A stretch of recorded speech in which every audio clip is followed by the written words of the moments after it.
3 सप्टेंबरला एक घोषणा झाली आणि देशात उत्सव सुरू झाला.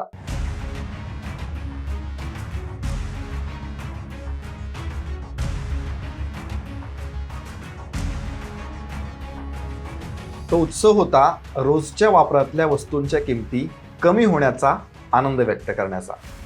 3 सप्टेंबरला सरकारतर्फे जी घोषणा झाली ती अशी की 22 सप्टेंबर 2025 पासून GSTच्या दरांमध्ये कपात होईल. स्लॅब चेंज होतील, फक्त 2च स्लॅब राहतील.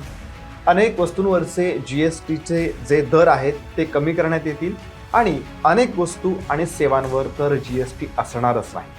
वा, मस्त. आणि लोकही खुश झाले, कारण एवढ्या महागाईमध्ये 2 पैसे वाचले तरी जो आनंद मिळतो ना तो अक्षरशः गगनात सुद्धा मावणारा नसतो. आणि यावरती आम्ही व्हिडिओ सुद्धा बनवलाय, नक्की बघा. पण दुर्दैव, प्रत्यक्षातली परिस्थिती मात्र काही वेगळीच आहे, निराश करणारी आहे. कारण सरकारतर्फे GST कपात केल्यानंतर सुद्धा ग्राहकांना वस्तू त्याच किमतीने म्हणजेच जुन्याच वाढीव किमतीने खरेदी कराव्या लागतात. कंपन्यांची चलाखी आणि दुकानदारांची मनमानी ग्राहकांच्या मुळावर उठलेली आहे.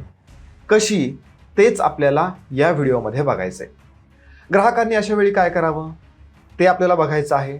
शिवाय GST कपातीनंतर काही वस्तूंच्या किमतींबाबत गोंधळ झालेला आहे, तो नेमका काय घोळ आहे ते सुद्धा आपल्याला सविस्तर बघायचं आहे या व्हिडिओमध्ये. तेव्हा शेवटपर्यंत बघा आणि चॅनल सबस्क्राईब करा.